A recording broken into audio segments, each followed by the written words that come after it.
Prince کو آگاہ کرنے والی زرش جہاں خود ہی تھی۔ ماہین کے لیے یہ ایک زبردست بریکنگ نیوز ثابت ہوئی اور اب بیٹی کے ساتھ اندرانہ بیگم کے درست رویے کی وجہ ماہین کے سمجھ میں آنے لگی۔ بیٹی نے اپنے اندرونی حلفشار سے مجبور ہو کر ماں کا بنا بنایا کھیل تباہ کر کے رکھ دیا اور طلاق لے کر عرش سے فرش پر آن بیٹھی تھی۔ میں نے ماہین سے پوچھا، اندرانہ بیگم نے حاجی رانی کے ذریعے وردہ خانم اور شاہ زمینہ کو جو زہر دیا اس کے متعلق زرش نے کچھ بتایا؟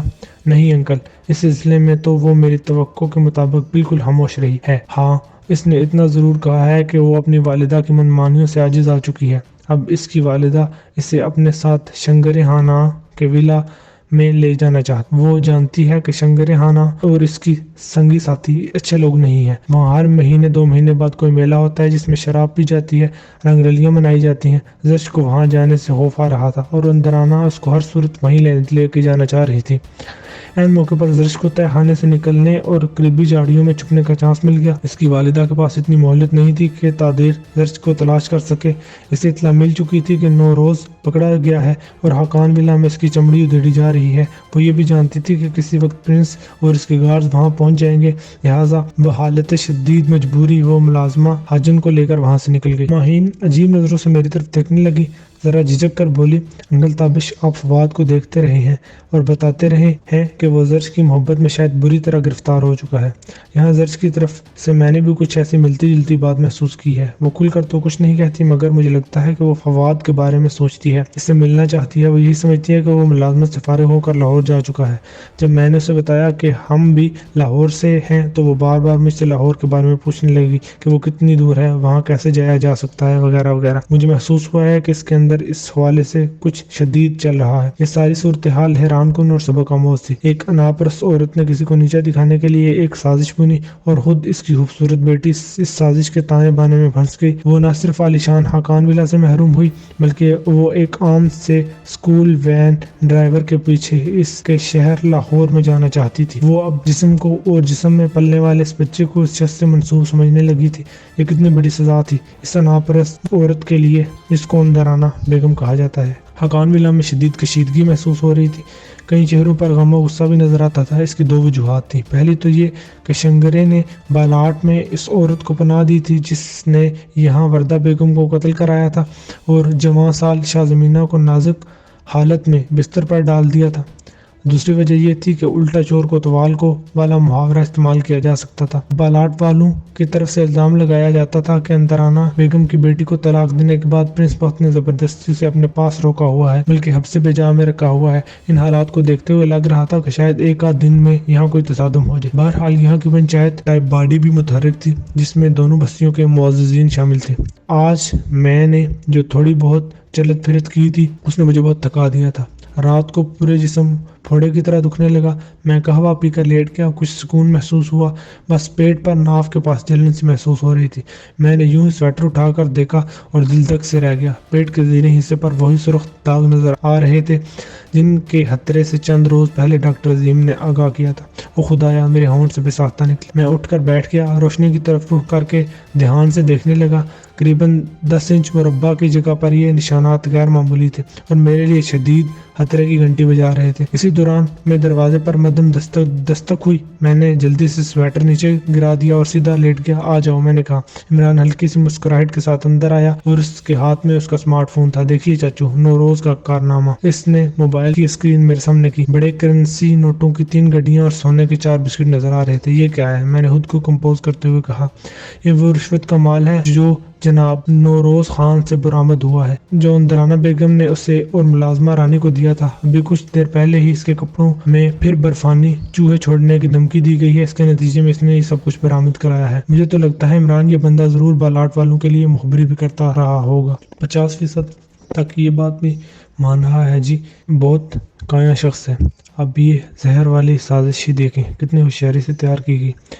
پہلے سوچی سمجھی پلاننگ کے مطابق حاجی رانی نے شاہ زمینہ پر گرم کافی گرائی اور پرنس سے تھپڑ کھایا، پھر اس واقعے کی تفتیش کا رخ غلط سمت میں موڑنے کے لیے استعمال کیا گیا۔ یہ تو بھلا ہو آپ کی بھتیجی کا جس نے نوروز اور رانی کی گفتگو پکڑ لی، ورنہ کسی کا دھیان ہی نہیں جاتا کہ اندرانہ بیگم کی طرف۔ اب نوروز اس سارے منصوبے کا اعتراف کر رہا ہے۔ میں نے اس بات میں سر ہلایا۔ میں عمران کی باتیں تو سن رہا تھا مگر دھیان اس سنگین معاملے کی طرف تھا جو ابھی مجھ پر آشکار ہوا تھا، میرے پیٹ کے سورداغ۔ اسی دوران میں دروازہ کھلا اور میرے اندر کی اتھل پتھل کچھ اور بڑھ گئی۔ ماہین کو اپنے خوبصورت بالوں کو لہراتی ہوئی اندر داخل ہوئی اور عمران کو میرے پاس دیکھ کر ذرا جھجک گئی۔ ماہین کے ہاتھوں میں بڑی پلیٹ کے اندر ایک خوش رنگ کیک تھا جو اس نے خود کچن میں تیار کیا تھا۔ کیک کے ساتھ ایک شمع بھی روشن تھی۔ یہ کس لیے؟ میں نے پوچھا۔ آپ کی صحتیابی کی خوشی میں۔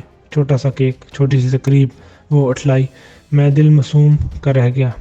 جب آپ کے پیارے آپ کو صحت مند سمجھ رہے ہوں اور آپ صحت مند نہ ہوں، اندر سے کسی بیماری میں جکڑے ہوئے ہوں، تو چہرے پر خوشی کے تاثرات سجانا بہت مشکل ہو جاتا ہے۔ بہرحال ماہین نے کیک کاٹا، تھوڑا سا مجھے کھلایا، تھوڑا سا عمران کی طرف بڑھایا۔ بہرحال وہ دونوں ایک دوسرے سے کھنچے ہوئے تھے۔ کوئی بہت ضروری بات ہوتی تو کرتے۔ ماہین خاص طور پر عمران سے کنی کترا رہی تھی۔ کیک وغیرہ کٹ گیا تھا۔ مجھے اپسٹ دیکھ کر وہ زیادہ دیر میرے پاس نہیں رکی۔ پہلے ماہین ہی گئی، اسے ویسے بھی زرش کے پاس جانا تھا۔ میں آنکھیں بند کر کے لیٹ گیا۔ کبھی دل کہتا کہ ڈاکٹر عظیم کو بلاؤں اور اسے یہ سب صورتحال سے آگاہ کروں، کبھی سوچتا کہ فی الحال خاموش رہوں۔ رات جیسی تیسی گزر گئی۔ اگلے روز دیکھا نشان اوپر کی طرف مزید پھیل گئے تھے اور رنگ بھی نسبتاً گہرا ہو گیا تھا۔ متاثرہ حصے میں جلن بھی شدید تھی۔ میں اٹھ کر کمرے کے اندر ہی ٹہلتا رہا، پھر ایک شال لپیٹ کر باہر آ گیا۔ سردی گرمی مجھ پر زیادہ اثر نہیں کرتی تھی، مگر چونکہ آج کل بیماری کے زیر اثر تھا، اس کے لیے احتیاط کر رہا تھا۔ دسمبر کی آخری تاریخوں کا سورج دھند کی چادر کے اندر جھلک دکھانے کی ناکام کوشش کر رہا تھا۔ لان کی دوسری جانب ایک براندے میں غنچہ کی جھلک نظر آئی۔ وہ لان کی طرف ہی آ رہی تھی، مگر مجھے دیکھ کر اس نے ایک دم رخ بدلا اور غڑاب سے ایک راہداری میں اوجھل ہو گئی۔ باتھ روم سے نکل کر بھاگنے والے واقعے کے بعد اس نے اپنی شکل نہیں دکھائی تھی۔ عمران کی حکمت عملی نے غنچہ پر سے طوفانی محبت کا بخار اتارنے میں اہم کردار ادا کیا تھا۔ میں براندے میں رکھی ایک آرام کرسی پر بیٹھ گیا۔ صبح کی ان اولین گھڑیوں میں خاقان ولا میں خاموشی محسوس ہوئی تھی، مگر یہ خاموشی کسی بڑی ہلچل کا پیشامہ بھی ہو سکتی تھی۔ دفعتاً میری نگاہ مہمان خانے کے ٹیرس کی طرف اٹھ گئی۔ وہاں کمرے کے سامنے کوئی بیٹھا ہوا تھا۔ اس نے ہلکا گلابی لباس پہن رکھا تھا اور اداسی بھرے انداز میں اپنا سر ستون کے ساتھ لسکایا ہوا تھا۔ یہ کوئی اور نہیں، زرش جہاں ہی تھی۔ وہ ایسے زاویے سے بیٹھی تھی کہ مجھے نہیں دیکھ سکتی تھی۔ اس کے لمبے ریشمی بال کرسی سے نیچے لٹک کر فرش کو چھوتے محسوس ہو رہے تھے۔ وہ کسی پینٹنگ کی طرح نظر آئی۔ شاید ماہین نے ٹھیک کہا تھا، جو آگ فواد کے سینے میں بھڑک رہی ہے، اس کی بہت سی چنگاریاں اڑ کر زرش کے سینے میں بھی پہنچ چکی ہیں۔ وہ خود کو اس شخص سے منسلک سمجھنے لگی تھی جس کے ساتھ اس نے پرحرارت غربت کی کچھ راتیں بسر کی ہیں اور جس کی نشانی اب اس کے جسم میں ہے۔ وہ جانتی نہیں تھی کہ وہ یہاں خاقان ولا میں جس جدائی کو بری طرح محسوس کر رہی ہے، یہاں سے فقط 2 کلومیٹر کی دوری پر شانم بستی کے ایک چھوٹے سے کمرے میں موجود ہے۔ اس دوران میں ہلکی سبز وردیوں والے چند گارڈز آئے اور زنان خانے کی طرف جانے والا رستہ بلاک کر دیا۔ انچارج گارڈ طالب شاہ نے بھی وہ بڑا گیٹ بند کر دیا جو زنان خانے یعنی رہائشی حصے کو باقی عمارت سے جدا کرتا تھا۔ صورتحال کچھ چونکا دینے والی ضرور تھی۔ اس دوران میں مجھے ماہین زنان خانے کی طرف سے آتی دکھائی دی۔ وہ ہر صبح سب سے پہلا کام یہی کرتی تھی کہ شاہ زمینہ کی عیادت کو جاتی۔ شاہ زمینہ کی حالت زہر خورانی کے بعد ابھی تک سنبھلنے میں نہیں آ رہی تھی۔ وہ زیادہ تر نیم بے ہوشی کی کیفیت میں رہتی۔ اسے ابھی تک اس کی پیاری والدہ کی موت کی خبر نہیں دی گئی تھی۔ میں نے ماہین سے پوچھا، یہاں اضافی سیکیورٹی کیوں نظر آ رہی ہے؟ وہ کرسی گھسیٹ کر میرے قریب لے آئی۔ انکل ولا میں یہ خبر گردش کر رہی ہے کہ اندرانہ کی حباست کا سلسلہ رکنے میں نہیں آ رہا۔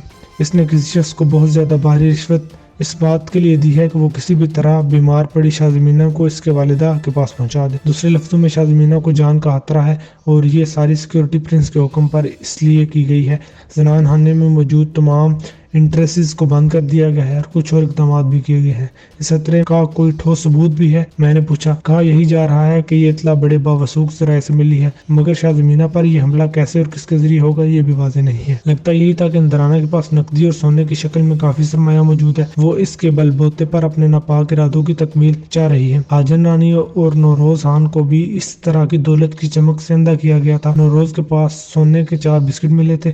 میرے اندازے کے مطابق ہر بسکٹ کا وزن 100 گرام تھا اور اس کی ٹوٹل قیمت لگ بھگ 16 لاکھ تھی۔ وہ اتنا بڑا تناؤ بھرا دن تھا۔ ایک تو میرے پیٹ پر نمودار ہونے والے سرخ نشان تھے جس کے متعلق میں نے ابھی تک کسی کو نہیں بتایا تھا۔ دوسری وجہ وہ ٹینشن تھی جو ہر پل پرنس بخت اور شنگرے خانان کے درمیان بڑھ رہی تھی۔ وہی کچھ ہو رہا تھا جس کا اندیشہ کیا جا رہا تھا۔ پرنس کا کہنا تھا کہ اندرانہ اور ملازمہ رانی ان کے مجرم ہیں، انہیں فوراً ان کے حوالے کیا جائے۔ دوسری طرف سے شنگرے خان کہہ رہا تھا کہ اندرانہ بیگم کی بیٹی کو زبردستی حقان ولا میں رکھا گیا ہے، اسے چھوڑ دیا جائے۔ پرنس نے مجھ سے جس کام کا کہا تھا وہ ماہین نے کر دیا تھا، یعنی ہمیں معلوم ہو چکا تھا کہ زرش جہاں اپنی ماں کے ساتھ بلاٹ کیوں نہیں کی اور اس کی ماں کا سلوک اس کے ساتھ کیا رخ اختیار کر چکا ہے۔ دوپہر کو میں نے نشستگاہ میں جا کر پرنس کو یہ ساری بات بتائی۔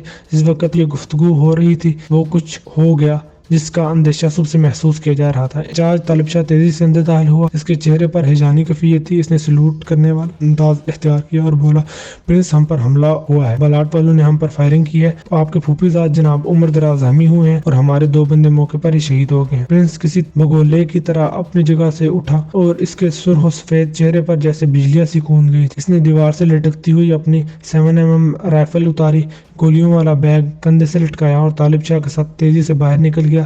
مجھے پرنس کے چچا سلیمان صاحب کی آواز سنائی دی۔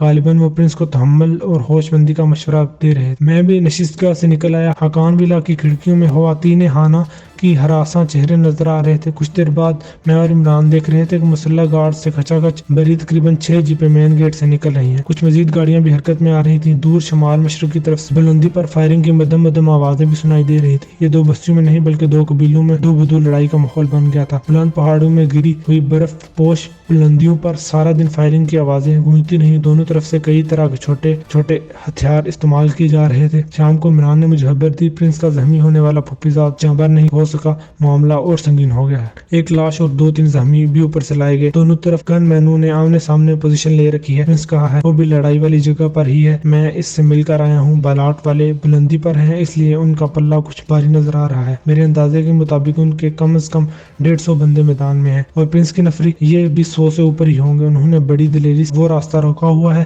جو شنگرے اور اس کے ساتھیوں کو ظہیرے کی طرف لا سکتا ہے۔ شاید بلاٹ والے اس حلے میں متنازع پہاڑی پر بھی قبضہ کرنا چاہتے ہیں۔ بہرحال ایک بات میری سمجھ میں نہیں آ رہی چاچو کہ یہاں قانون کی عملداری نہیں ہے۔ عملداری تو ضرور ہوگی لیکن تم نے دیکھ رہے ہو کہ اس موسم میں یہ علاقہ ارد گرد سے بالکل کٹ کر رہ گیا ہے۔ اب کیا قانون اور کیسی عملداری؟ اب تو ان لوگوں کو خود ہی فیصلہ کرنا ہے۔ اور وہ جرگہ پنچایت وغیرہ ہو سکتا ہے وہ لڑائی روکنے کی کوشش کر رہے ہوں۔ اچانک لڑائی والے مقام کی طرف سے ایک زوردار آواز آئی، یہ کیا ہے؟ عمران نے پوچھا، دستی بم وغیرہ تو نہیں؟ نہیں، میرے خیال میں یہ راکٹ لانچر تھا۔ اوہ، عمران نے ہونٹ سکیڑے، یہ اڑتی اڑتی سی خبر میں نے بھی سنی تھی کہ بلاٹ والوں کے پاس درمیانے سائز کے کچھ راکٹ لانچر بھی ہیں۔ اسی دوران میں حقان ولا کے رہائشی حصے کی طرف سے خواتین کی رونے دھونے کی آواز سنائی دینے لگی۔ میرا خیال ہے کہ پرنس کے کزن کی موت اب ان تک پہنچی ہے۔ یہ آوازیں سن کر ماہین بھی چلے گئی۔ وہ صورتحال جاننے کے لیے رہائشی حصے کی طرف بڑھی تو وہاں موجود مستعد گارڈ نے بڑے ادب کے ساتھ اسے روک دیا۔ انہوں نے ماہین کو بتایا کہ پرنس کی طرف سے سخت ہدایات ہیں، خصوصی اجازت کے بغیر کوئی اندر نہیں جا سکتا اور نہ ہی باہر آ سکتا ہے۔ یہ سب کچھ خفیہ انفارمیشن کی وجہ سے تھا جو پرنس کو ملی تھی اور جس میں بتایا گیا تھا کہ اندرانہ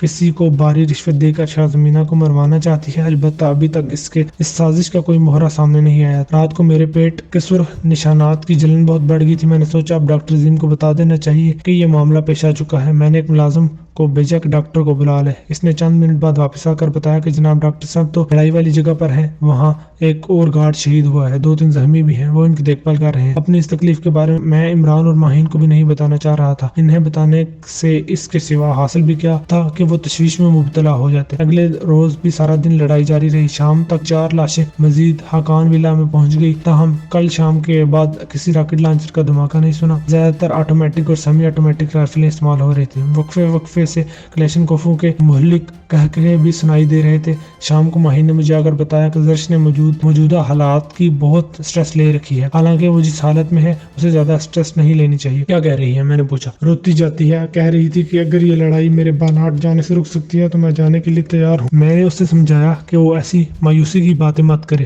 اسے زندہ رہنا ہے، اپنے ہونے والے بچے کے لیے زندہ رہنا ہے، اور ویسے بھی وہ اکیلی اس لڑائی کی وجہ نہیں، اور بھی کئی وجوہات ہیں۔ میری اس بات سے وہ کچھ نارمل تو ہوئی مگر پھر اس طرح کی باتیں کرنے لگی، بالکل بے سروپا۔ مثلاً کیا؟